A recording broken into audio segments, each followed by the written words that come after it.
Audi's A7 Sportback moves to the next level in second generation guise.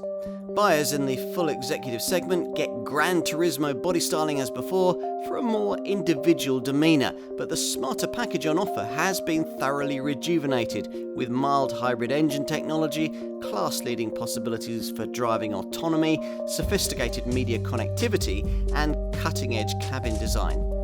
The result is a high-tech combination of style and practicality.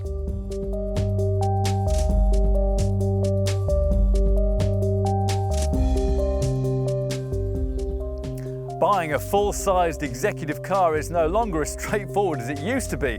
Large SUVs now compete with conventional saloons and estates to tempt buyers in this segment, as do more dynamic and individual 4- or 5-door coupe-style Gran Turismo class designs, like this one, Audi's smartly suited and uber-sophisticated second-generation A7 Sportback, launched here in early 2018. The first time around, this model was merely a swoopier, more fashionable 5-door take on Audi's A6. This time, though, it's arguably got more in common with the brand's larger boardroom-level A8 luxury saloon. There's a different demeanour here, of course, to the sense of prestige that characterises Ingolstadt's bigger model. In an A7, it's all about pure progressiveness, apparently, but the technology is pretty much the same, both inside and under the bonnet. And there's quite a lot of it, which is just as well, because competition in this profitable little niche has ramped up quite a lot in recent times, since the launch of two direct rivals, BMW 6 Series Gran Turismo and the third generation version of the model that pioneered this segment, the Mercedes CLS. But there's nothing quite like this A7, and for the time being anyway, also nothing quite like the so-called Level 3 autonomous driving tech it can potentially offer, which theoretically allows the driver not only to relinquish control at certain speeds, but actually to engage in other tasks unconnected with driving. And that's just the start. The petrol and diesel engines used here have become much more efficient thanks to MHEV, mild hybrid electrification, and the new era cabin is now completely touchscreen orientated. In addition, the sleek exterior styling introduces a fresh design language for the brand, and it clothes a completely new and much stiffer aluminium-intensive MLB Evo body structure. Plus, options include 4-wheel steering and an astonishingly sophisticated active air suspension system. In short, it's all very Vorsprung durch Technik. Now, it's great in an A8, but will it work in a segment where buyers want their cars to be more tactile and charismatic? Let's find out.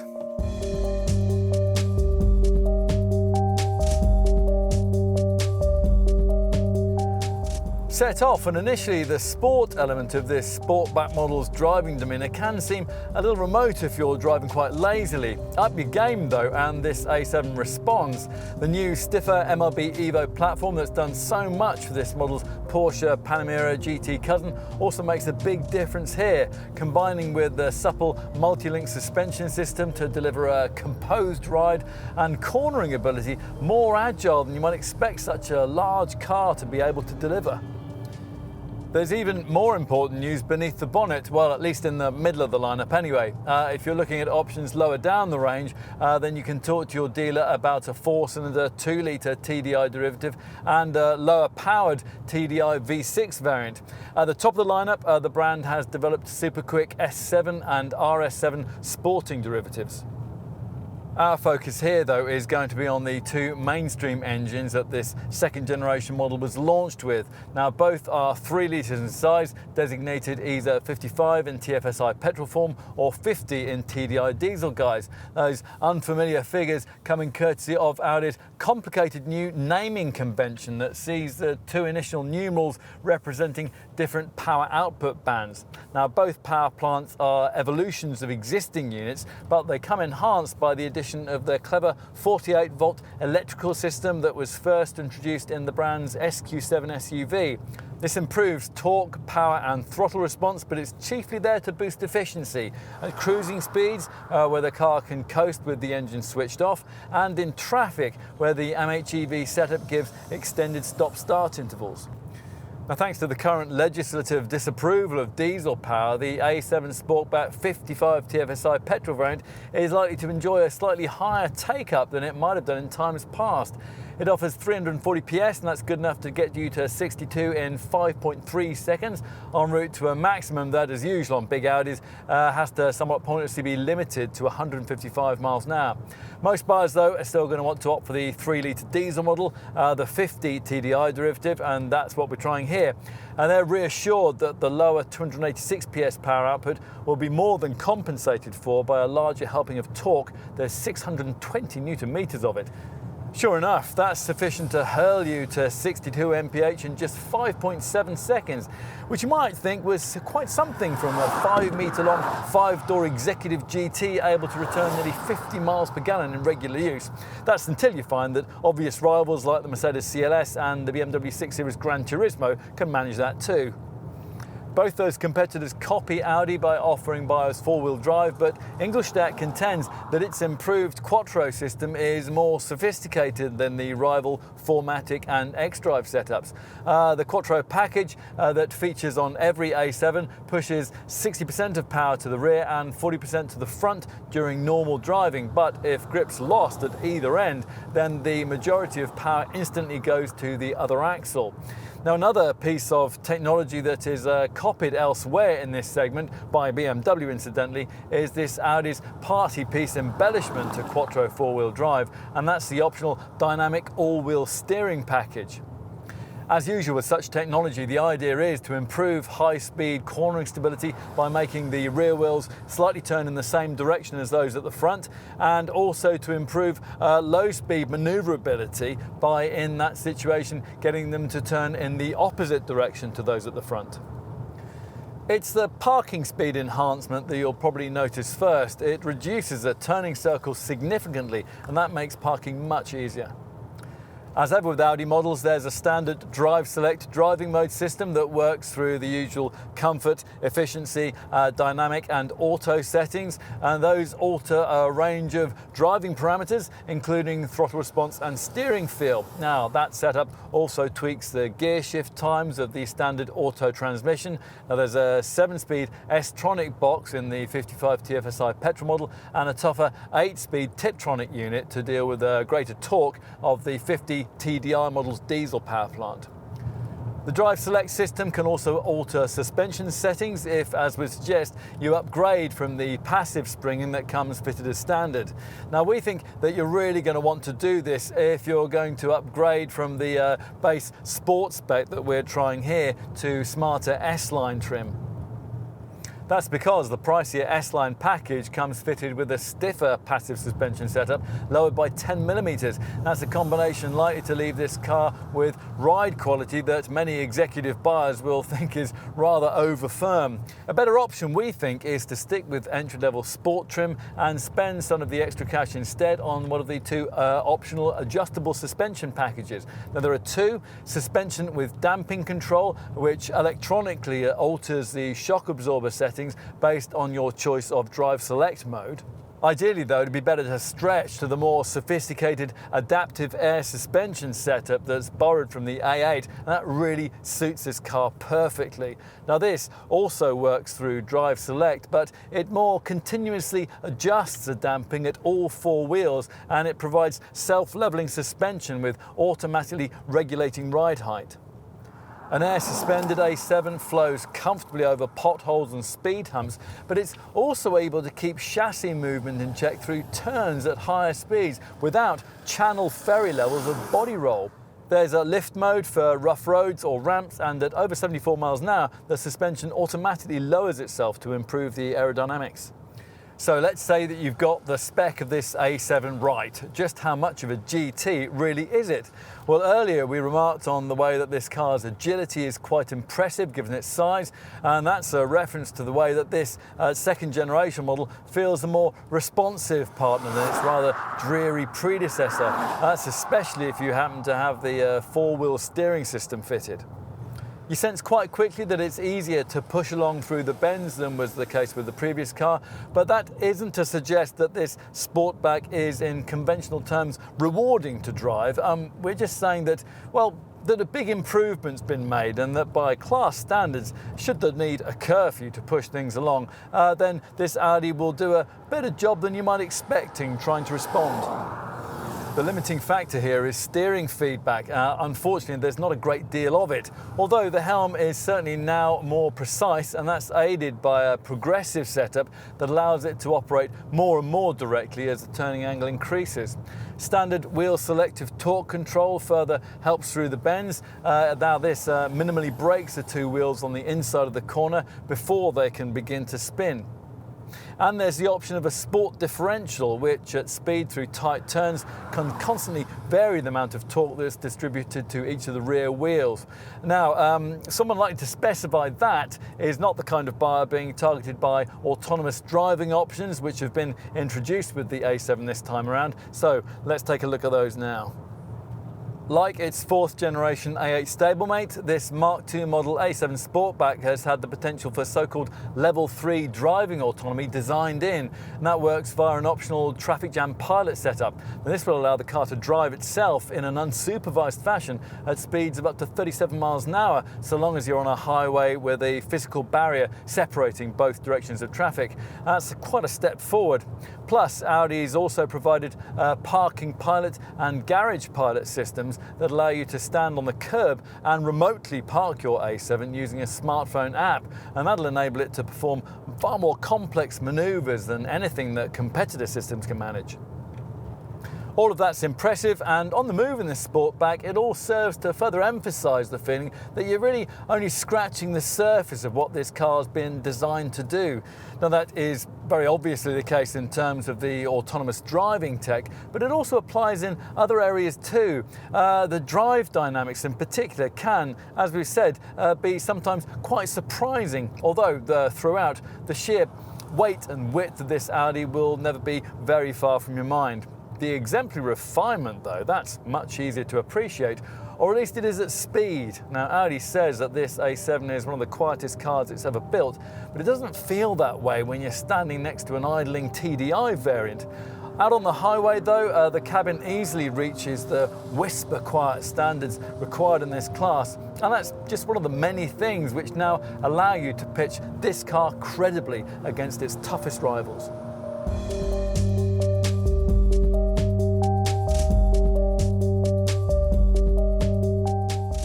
This is certainly a very imposing piece of design. Is it beautiful? Well, that depends on your definition and very possibly on the amount of money you have to spend on the finished spec. Either way, you'll certainly get yourself a very sizable piece of sculpted executive segment German real estate. This second generation A7 Sportback being nearly 5 meters long and almost 2 meters wide, yet standing only 1.4 meters high. Classically elegant? Well, maybe not, but it's certainly handsome and sophisticated. The Gran Turismo style profile perspective remains much as before, with athletically taut surfaces, a long bonnet and that low roofline tapering sharply towards the rear. Now, this sharp shoulder line is there to try to lower the optical centre of gravity, extending back from the headlight and then reappearing above the rear door handle, where it's used to fashion the powerfully muscled section above the wheel arch. Now, as part of this, you get this third D-pillar side window that tapers upwards in a style apparently referencing Audi's 100 Coupe S model of 1970. No, we don't remember that car either. Anyway, further down, this upwardly angled lower belt rail line gives the flank some shape, and it separates arches housing wheels of between 19 and 21 inches in size. We've got the 19-inch 10 Y-spoke rims here. The front is dominated by this wider, lower, single-frame black finished grille with outer angled corners that flow into crease lines that tilt upwards in a manner referencing the bow of a yacht. 4 sharp contours flow down the aluminium bonnet into this centrepiece, and that sits above 3 air inlets. This lower narrow slit flanked by honeycombed corner cutouts, fashioned in a way that's supposed to suggest the splitters of a race-ready touring car. The slim LED headlights continue their menacing demeanour, and they can be optioned up to include Audi's more sophisticated matrix and laser light technology. Now, the brand's done its best to give the rear end a bit of a sense of zeitgeist too. Below this electrically retracting tailgate spoiler, an LED light band extends across its entire width and looks distinctive, particularly at night when it's putting on a light show as part of the locking process. Elegant chrome elements in the anthracite lower diffuser also aim to make the car look wider, but as ever with an expensive Audi, it's what's underneath all this tinsel that really ought to command your attention. The A7 structure lacks the high-tech magnesium and carbon fibre reinforced polymer elements of the larger A8 saloon, but it gains the latest stiff and sophisticated aluminium-intensive MLB Evo platform that the Volkswagen Group currently uses for all its largest cars, including this one's cousin and theoretical rival, the second-generation Porsche Panamera. Now let's pull back this frameless door and take a seat at the wheel, pausing on the way to notice that the handle is now operated by a micro switch that requires just 5mm of movement when you go to use it. This car's full of little touches like that. Now inside there's what Audi describes as a digital driving experiential space with a futuristic lounge atmosphere. Well, as you can tell from that, Vorsprung durch technique even extends into the marketing rhetoric. Now, all the technology here is borrowed from that first seen on Audi's 4th generation A8 saloon, but in this case, it's presented with a slightly more dynamic focus, and that means a fractional angling of all the main control interfaces slightly more towards the driver. Now, you're going to need to like screens because this completely redesigned cabin incorporates no fewer than 3 of them. The 2 that you'll notice first power up as soon as the doors opened, and they dominate the upper and lower parts of this piano black trimmed centre stack. Now, we had reservations about this kind of layout when we first encountered it in the Range Rover Velar because of the slightly distracting way that it was sometimes necessary to look down at the lower screen when you were driving. Audi, however, has designed the whole setup better, firstly because the lower display deals only with climate control and comfort functions, and secondly because the whole setup works with haptic feedback, and that sees the touchscreen surface emit a tactile and acoustic signal when a function's pressed. As a result, once you get used to where everything is, you really shouldn't have to look away from the road in order to operate any given function. Now true, there isn't the elegant ambiance of a competing Mercedes CLS or the purposeful design purity of a rival BMW 6 Series GT, but as with the exterior, that's somehow appropriate. This Audi ought to offer something different and more technological, provided that also incorporates the required splash of luxury needed for a car of this status. Now, the designers have tried to deliver some of that, courtesy of this aluminium-framed central fascia panel that curves around the upper MMI screen, but unless you take up the extra cost option of trimming this area in fine grain ash, it's all a little overshadowed by the overriding emphasis on high gloss black surfacing. The optional extended LED interior lighting pack helps things a bit with colour configurable LED strip lighting right around the cabin, so in the roof, in the armrests, around the seats, even in the door pockets. And another thing that you could add to give this cabin's sophisticated but slightly clinical atmosphere a little more visual appeal is the optional full leather pack, and that coats the upper instrument panel, the door shoulders, the armrests and the centre console with lovely stitched Napa leather. A slightly lower quality of hide-up holsters of seats, which nevertheless offer supreme comfort, being powered, heated and fashioned from a variety of carefully shaped flexible foam layers.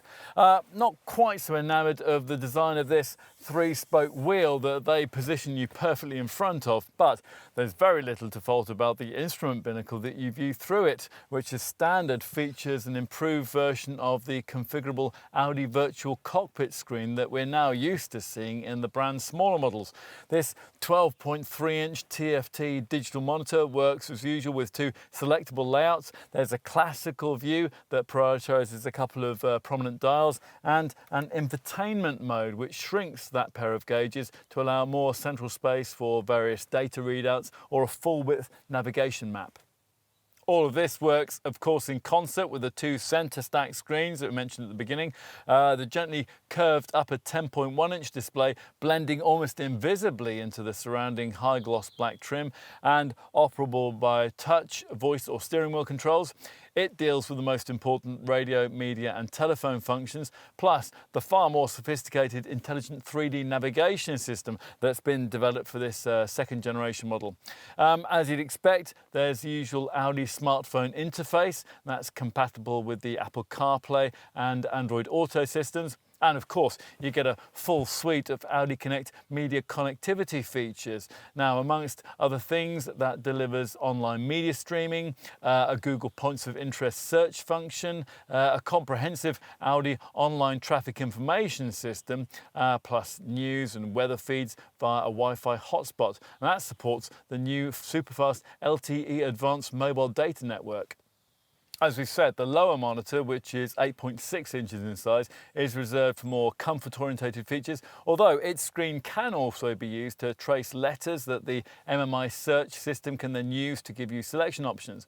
Of course, you might expect that to be just another thing that would leave these lovely shiny displays continually coated in grubby fingerprints, and you might also worry about sunlight reflection. Now, Audi has tried with partial success to mitigate both of these issues by use of an anti-fingerprint coating and a layer of anti-glare film, but to some extent both problems do still remain. Onto storage space. Now the main receptacle for this is a lidded area between the seats that also incorporates the standard Audi phone box system's wireless charging mat, along with SIM and SD card ports and a couple of USB points. It is rather a shallow area though, plus the door pockets are disappointingly small too, and there is no overhead compartment for your sunglasses.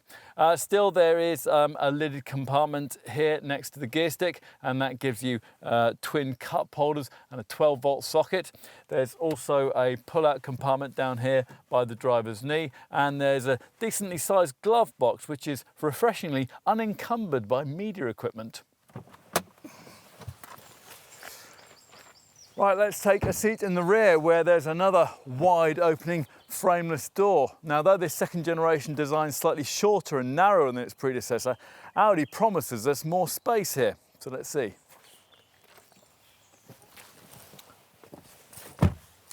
Now, early versions of the previous generation A7 and all the more sporting variants of that car irritatingly restricted you to just a couple of seating positions back here.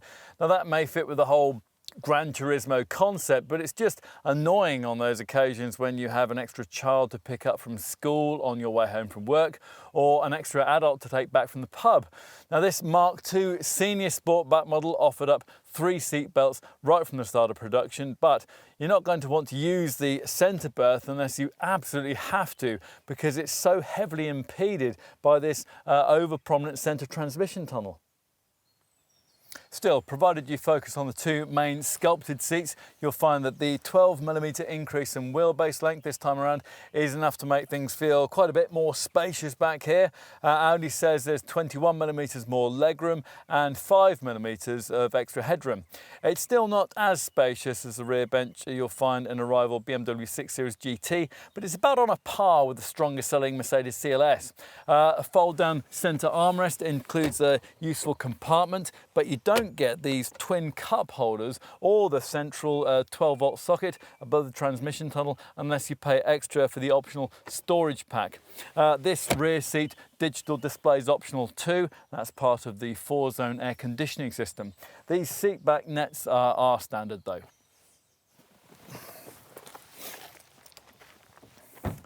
Then let's finish by taking a look out back. The hatch opens electrically to reveal a 535-litre space, and that's exactly the same as that offered by the previous generation version of this car.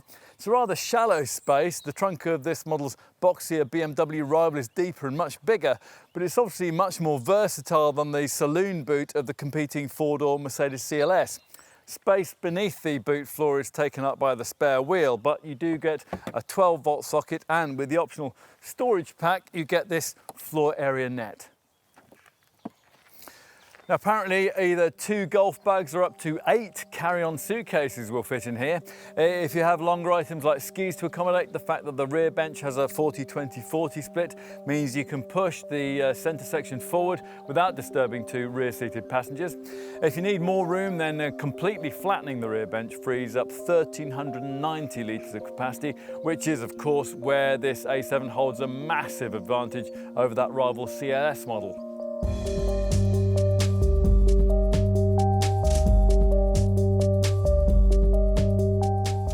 The mainstream focus in the A7 lineup centres around the 2 3-litre V6 engines that were offered from launch, a 50 TDI 286 PS diesel derivative and the 50 TFSI 340 PS petrol version. Pricing as before pitches this senior sportback just above the more conventional A6 but substantially below the sums required for the brand's similarly engineered A8 saloon. So, how much are we talking? Well, at the introduction of this Mark II A7 model, prices started from around £55,000, and that got you either of the 2 core V6 power plants in standard sport trim. More dynamic S-line spec will set you back £2,900 more. Whichever one you choose, your car will come with Quattro 4-wheel drive mated to 8-speed automatic transmission. Now here, we've gone for the 50 TDI Sport variant that arguably represents a sweet spot in the range. Now, like us, you'll probably find that badging unfamiliar. The 50 and 55 designations that most commonly used refer to the different levels of power band that have now been formulated within the Audi lineup. The 50 badge is used for models with 250 PS or more, with 55 designating variants with 340 PS or more.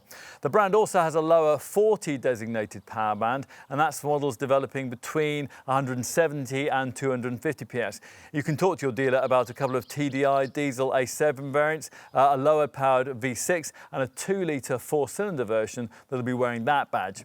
As with the first generation model, Audi has also developed top sporting V8 petrol powered S7 and RS7 models to complete the lineup.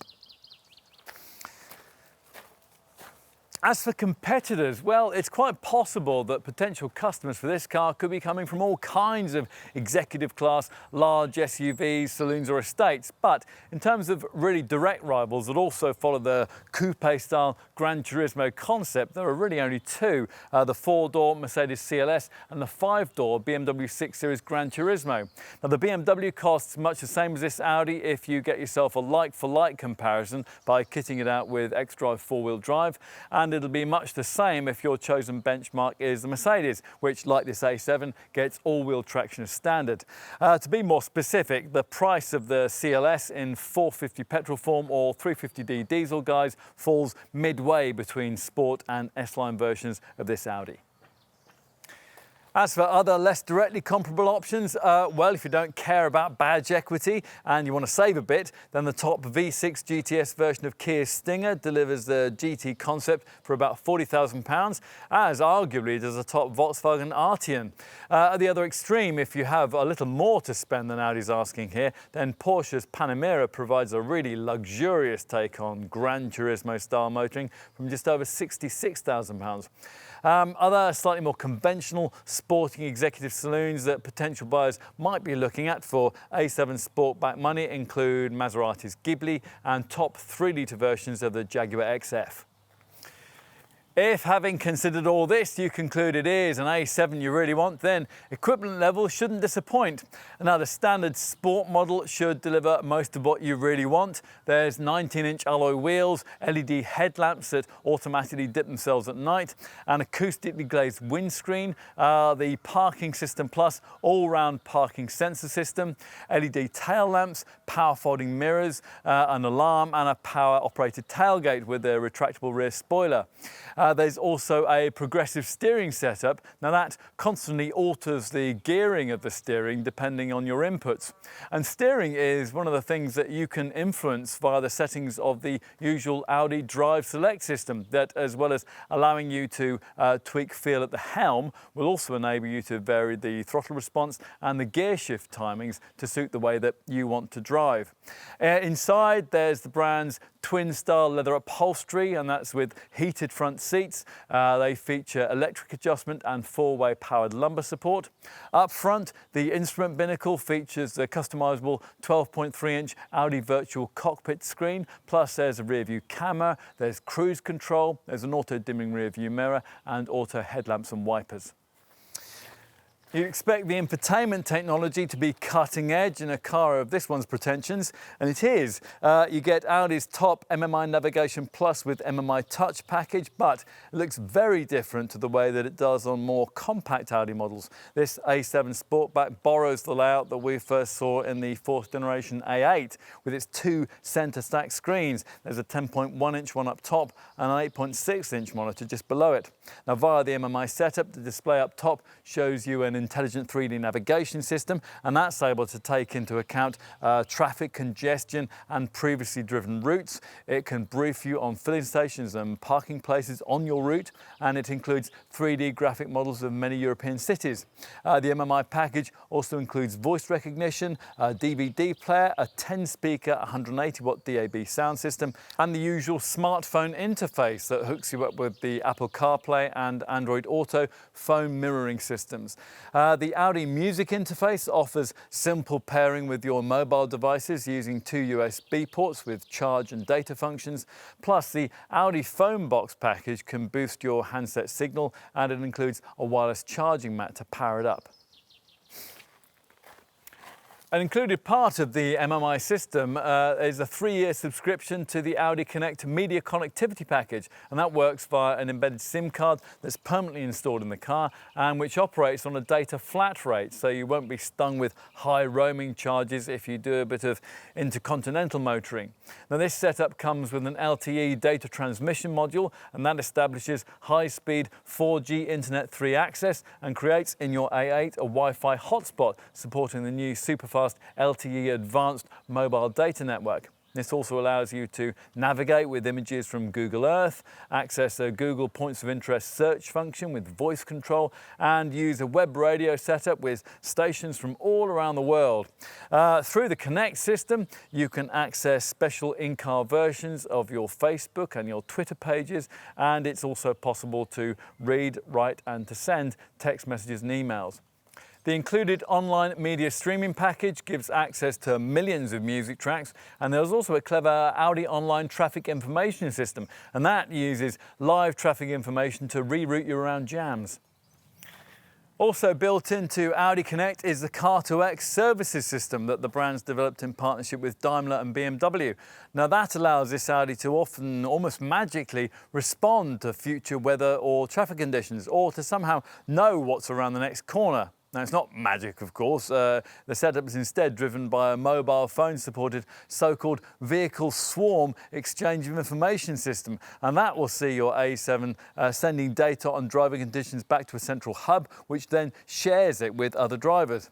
What else? Well, you can take Audi Connect connectivity with you even when you're not with your A7, and that's thanks to the improved My Audi app. Now, this transmits points of interest to the navigation system, it streams music, and it can transfer your calendar to the MMI infotainment screen.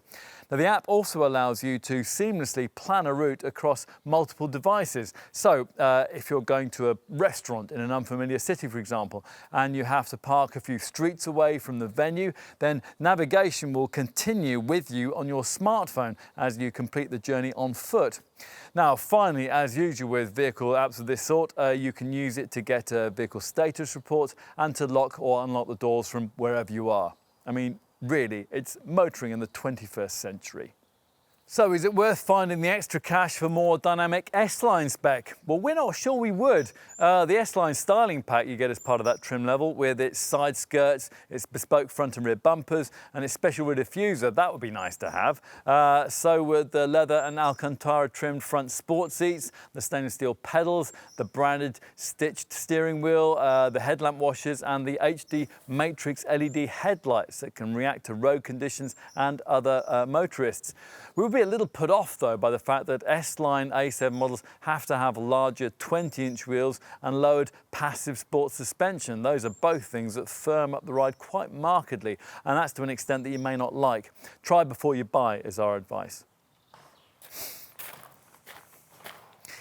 We'd be more tempted to buy a sport variant like this one and spend any extra cash on one of the optional adaptive suspension packages. There are two of those. Suspension with damping control electronically alters the shock absorber settings based on your choice of drive select mode. Ideally though, the preferred option would be to stretch to the more sophisticated adaptive air suspension setup, and that's borrowed from the A8, and it really suits this car perfectly. Now this also works through drive select, but more continuously adjusts the damping at all four wheels, and it provides self-leveling suspension with automatically regulating ride height. Now if you can only tick one option box, then let it be that one. Should that be the case, it's probably best not to try a car fitted out with the optional dynamic all-wheel steering, because that's quite tempting too. Now with this setup, the rear wheels are able to turn in the opposite direction to the fronts at parking speeds to considerably improve manoeuvrability, while at over 37 miles an hour, it turns those rear wheels in the same direction as the fronts to improve handling and corner turning. Now if you've chosen a diesel A7, you've added in the dynamic all-wheel steering package, and you've chosen either air suspension or adaptive damping, then you'll also be offered the further opportunity to specify the Quattro with Sport differential package. Now, Audi normally restricts this setup to its most powerful models. The electronic regulation is able to vary torque between the rear wheels for even greater levels of cornering stability and agility. While we're talking technology, let's touch on the cutting-edge autonomous driving options available to A7 Sportback buyers. Now, to get what's known as Level 3 autonomous driving capability, you'll need what Audi calls its traffic jam pilot setup. Now, this will allow the car to drive itself in an unsupervised fashion at speeds of up to 37 miles an hour, so long as you're on a highway with a physical barrier separating both directions of traffic. And it's quite a step forward. Two other optional autonomous features include the parking pilot and the garage pilot systems, and those will allow you to park your A7 without being in the car using a smartphone app. Now, Tesla pioneered such autonomous parking technology, but Audi has refined it and enabled it to undertake far more complex manoeuvres. Next, there are various headlight options to consider. Now, we've already mentioned the HD Matrix LED headlamps. They're standard with S-Line spec and optional with this Sport spec level. Now, these incorporate sensors and they work with an inbuilt camera that detects other road users as well as ambient light in built-up areas. The beams then react by dipping individual LEDs to prevent dazzle while still fully illuminating the remainder of the road. Now, they even draw from the vehicle's navigation data to anticipate corners, adjusting the LEDs as you negotiate the bend. On an S-Line model that's already fitted with that Matrix setup, you can further embellish it with an Audi laser light package that complements the LED beam with an even more intense burst of light. So we've so far covered options in four main areas: suspension, handling enhancement, autonomous driving and exterior lights. Beyond that, it's really a case of just picking and choosing between individual niceties and then perhaps signing off with a few aesthetic flourishes. So let's get on to that now. Now, as a starting point in this final leg of specifying your own personal A7 Sportback, you'll probably want the Comfort and Sound Pack, and that packages up four items that you might not want to be without. Now, with this pack, you get a 360-degree camera system and an extended LED interior lighting pack. Now, that adds colour configurable LED strip lighting right around the cabin, so the roof, the armrests, around the seats, even in the door pockets. It really does make the interior feel very special at night. The key Comfort and Sound Pack inclusion, though, is the upgraded Bang & Olufsen Premium 3D sound audio setup. That's available with either 16 speakers and 730 watts of sound, or at extra cost with 19 speakers and a thumping 1920 watt output. With or without the Bang & Olufsen package, you can spend more to add in a digital TV and a DVD changer. Other features that A7 customers sometimes choose include a heated windscreen, a head-up display, privacy glass, a park assist system that automatically steers you into spaces, and a night vision assistant that displays a thermal image of the road ahead after dark. You might also want to look at a panoramic glass roof, acoustic side window glazing, a rear screen sunblind and adaptive windscreen wipers with integrated washer jets. On this test car we have power door closure and 4-zone deluxe air conditioning, so rear seat folk can have their own bespoke climate adjustment. Go for that last feature and you can have heated rear seats too. Plus, your backseat passengers might also appreciate the couple of extra USB ports you can add into the rear. Onto aesthetics. Now, unless you want your A7 painted in solid brilliant black or ibis white, you're going to need to pay Audi more for a shade from its metallic colour range. We've got Triton Blue here, and of course there's a selection of alloy wheel designs with 3 different 20-inch aluminium alloy rim options. Inside, if you don't like the standard interior inlays in aluminium provided by the Sport and S-Line trim packages, then you can swap those out for classier fine-grain ash panelling.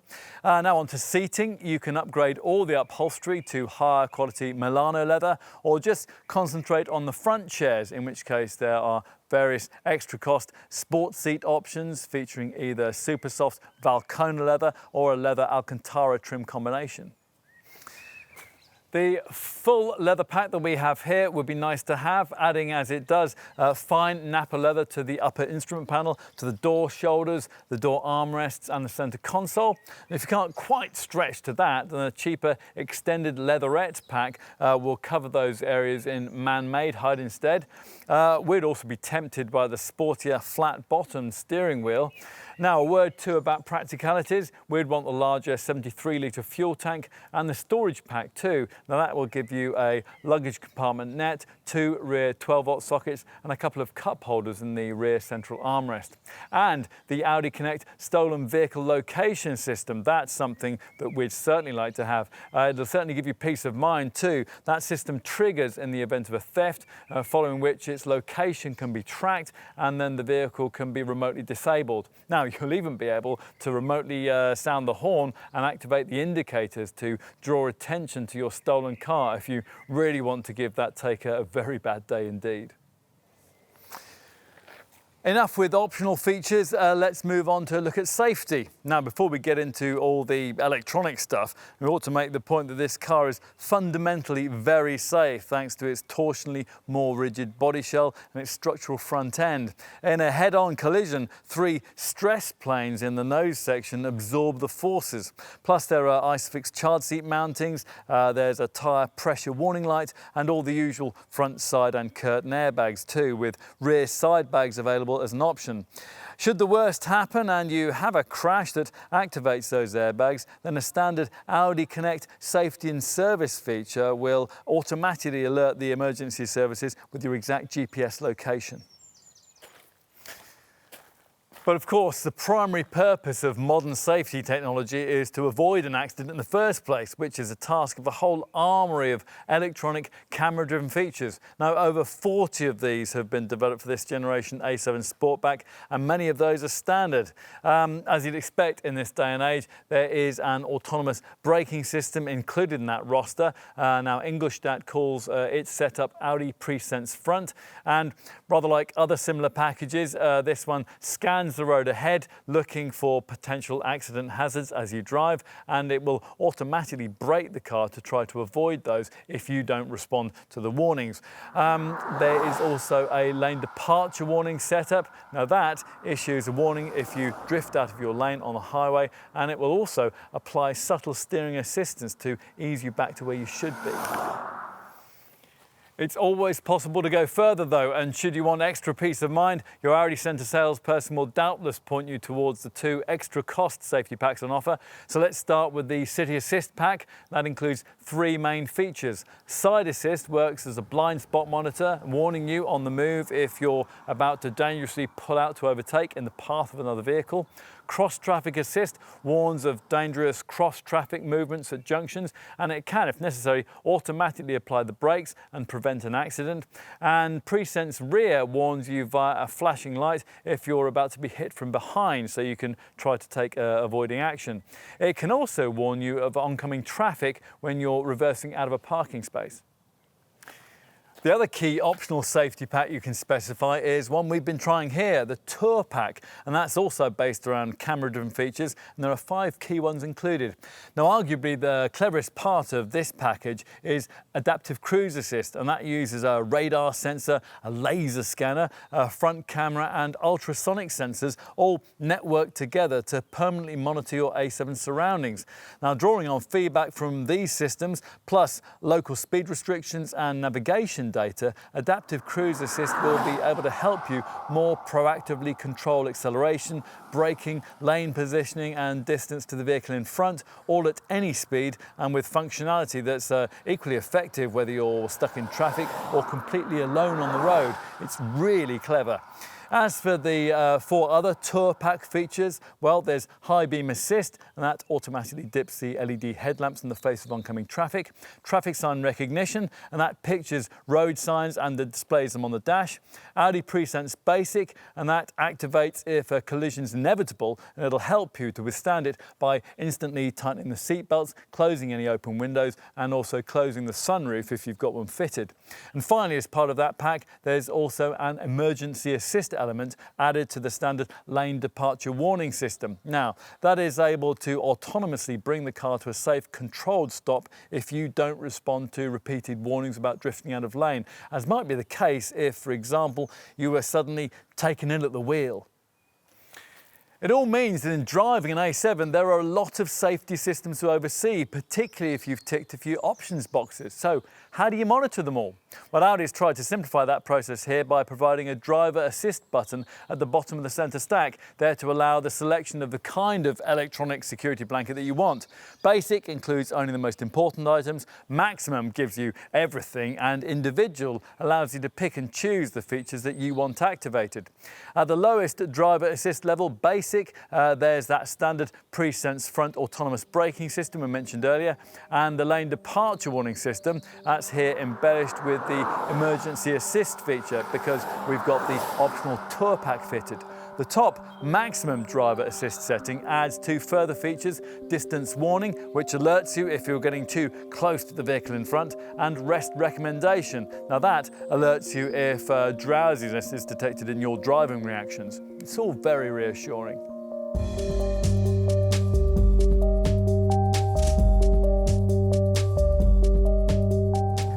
One of the things that Audi's not quite so keen to talk about with this 2nd generation A7 Sportback is the fact that it's gained around 50 kilos of weight this time around. And that's a pity, because without that, this model would have been able to pretty much match the curb figure of its close Mercedes CLS class rival. Adopt a more glass half full perspective to this issue, and you might prefer to note that this Audi saves 75 kilos, so think in terms of an extra podgy passenger, over the weight of its other key segment rival, the BMW 6 Series GT. Whichever way you look at it though, this Sportback tips the scales at nearly 1.9 tonnes, so you need to manage your expectations in terms of the efficiency figures that you're likely to get. Mindful of that, Audi has equipped all mainstream 6-cylinder A7 engines with MHEV, mild hybrid electric vehicle technology. That's made possible by a belt alternator starter, which is the nerve centre of the clever 48-volt electrical system we first saw on the brand's SQ7 luxury SUV. In highway motoring between 34 and 99 miles an hour, this enables the car to coast for up to 40 seconds with the engine switched off. At slower speeds, it provides for an increased energy recovery output of up to 12 kilowatts, and in traffic it allows for an extended stop-start function that can work at up to 13 miles an hour.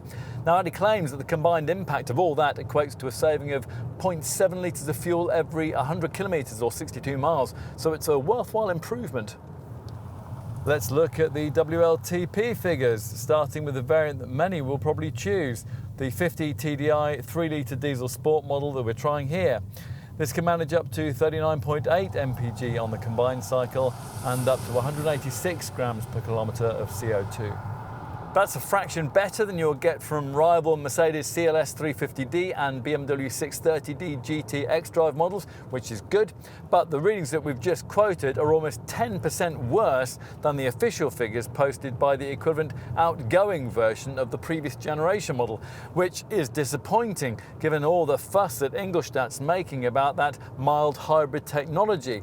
In response, Audi makes two quite valid points. Firstly, that comparing old and new official figures is misleading because industry stats are now compiled using a much more rigorous WLTP testing procedure.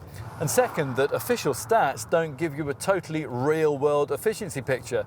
Mid-range economy and cleanliness that the standard readings don't really showcase really ought to be much improved by that MHEV technology. And Audi's own development engineers insist it is.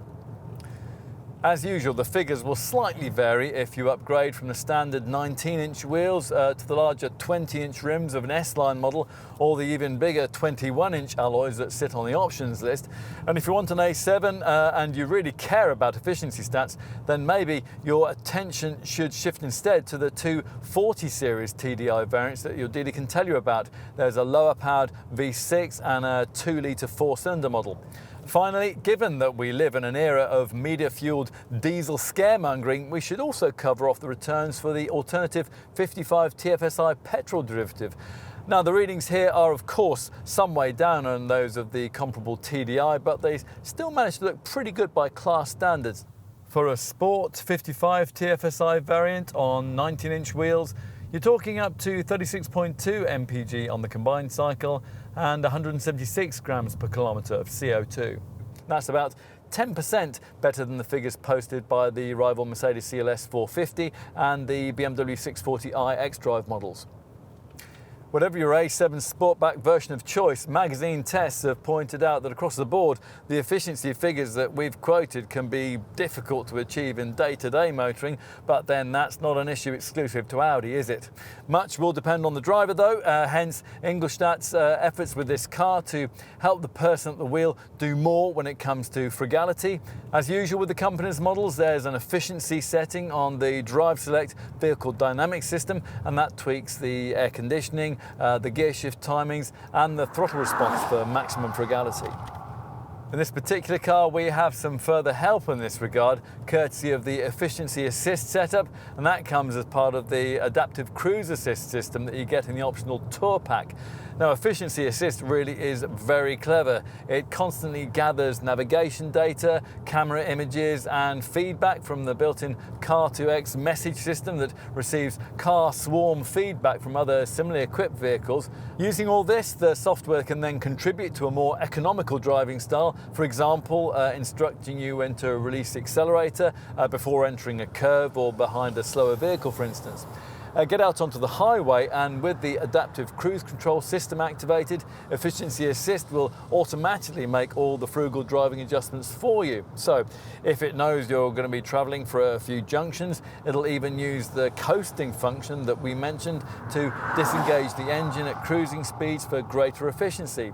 In fact, if desired, the system can even automatically regulate acceleration and deceleration. What else? Well, bear in mind that all versions of this car will be subject to the government's tax levy for models costing over £40,000. That stands at £450 a year for the first 5 years of ownership. And of course, as with all modern diesel cars, the TDI versions of this one use an AdBlue fuel additive, and that's stored in a separate rear tank that'll need to be topped up as part of regular servicing. Talking of maintenance, servicing your A7 Sportback should be no more taxing than is the case with one of the company's smaller cars. As usual with Audi models, there is a choice of either a fixed or a flexible servicing regime, and the choice between the two depends on the extent of your likely annual mileage. Now, the fixed schedule is aimed at drivers covering fewer than 10,000 miles a year, and it includes an oil change every 9,000 miles or every year, plus an inspection service every 19,000 miles or every 2 years. If, on the other hand, you cover more than 10,000 miles a year, the flexible service schedule will be more appropriate. This regime includes oil change and inspection services at variable intervals of up to every 19,000 miles or every 2 years. Whatever package you go for, you'll need to change the brake fluid after the first 3 years and then every 2 years thereafter. Overall, maintenance costs can be kept down if you go for one of the prepaid servicing plans that you'll be offered at initial purchase, and those can cover you for up to a maximum of 5 years and 90,000 miles. You may be interested to know that this car can even book its own safety appointments via an Audi Connect safety and service system app. So as well as providing emergency calling and online roadside assistance, that feature can, at the appropriate time, send a service request direct to your local dealer. Alternatively, you could instead sign up for Audi Service Request, and that uses the onboard Wi-Fi to enable your car to communicate with the dealer. As your A7 nears the time when work will be needed, the diagnostics alert your nominated local Audi centre, who will then contact you to book in a convenient time. And another neat service that your dealer can offer you is the so-called Audi Cam system. Now here, technicians carrying out workshop inspections on your Sportback can focus a handheld Audi Cam camera on specific problems and accompany the image with verbal diagnosis to create footage that can be sent to your PC or to your smartphone. Now this way you'll always know precisely what work you're authorising on your car. On to residuals. Well, you don't expect a large luxury contender of this kind, even one with a distinguished premium badge, to provide rock-solid residuals. Still, this second-generation A7 Sportback still manages to lead its class in this regard, predicting in 50 TDI diesel form to return 37.9% of its original value after the usual industry standard 3-year, 60,000-mile ownership period. And that's according at least to industry specialist CAP. That's a fraction ahead of the two Mercedes and BMW rivals we mentioned earlier. For an A7 Sportback 55 TFSI, the residual figure is 40%. Again, that's a fraction ahead of the opposition. And it's a similar story when it comes to pence per mile running costs. Experts CAP reckon that over 3 years and 60,000 miles, an A7 Sportback 50 TDI would cost 71.16 pence per mile to run, which is about the same as the equivalent Merc and BMW models. A petrol 55 TFSI model would cost 72.36 pence per mile to operate. That's about the same as a rival Mercedes CLS 450, but it's about 3 pence per mile better than the equivalent rival BMW 6 Series GT 640i xDrive. Let's finish by covering the warranty. Now, all cars in this class get 3 years of cover, but whereas BMW and Mercedes don't limit your mileage in that period, Audi rather meanly restricts you to 60,000 miles. Optional extra cost packages can extend that cover to either 4 or 5 years though. As for insurance groupings, well, they'll be very comparable to those of other premium brands in this segment. All versions of the 55 TFSI petrol model are rated at Group 44E. For all versions of this 50 TDI variant, it's Group 45E.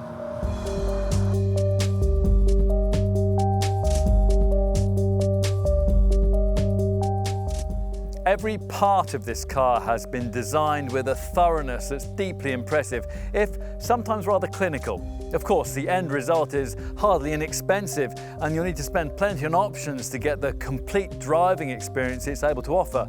Still, if that's not an issue, then you could well find the A7 very desirable indeed. This car is perhaps the definitive expression of how Audi wants you to perceive its brand. Whether you'd ever bond with it, really, is another question. You might find an upmarket vodka bar smart, sophisticated, beautifully appointed, but a little clinical and impersonal. And some may feel that way about an A7, both in terms of its driving demeanour and its cabin design. For others, the whole measured, refined and powerfully efficient Sportback travelling experience will be effortlessly cool in a way that no class rival can quite match.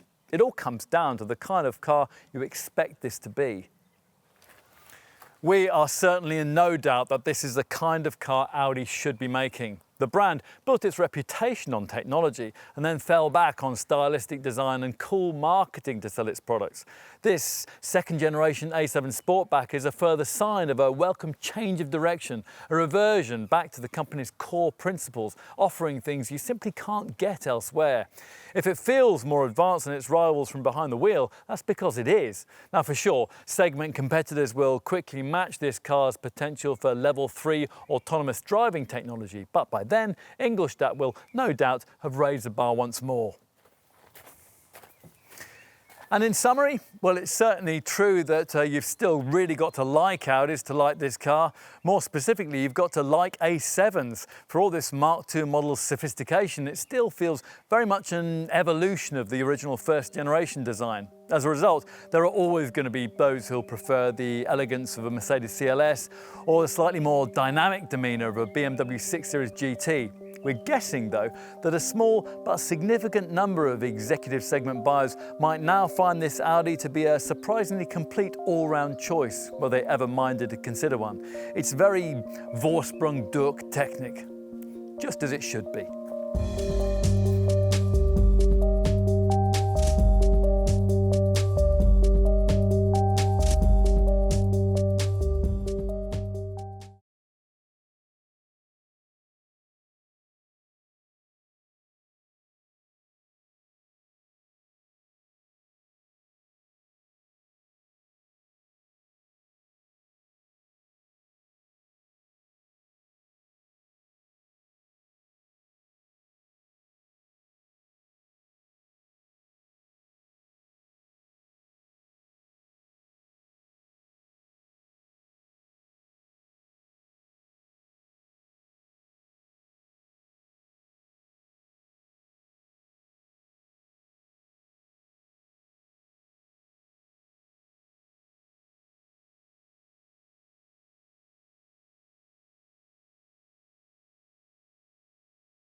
Let's look at the WLTP figures, starting with the variant that many will probably choose, the 50 TDI 3-litre diesel sport model that we're trying here.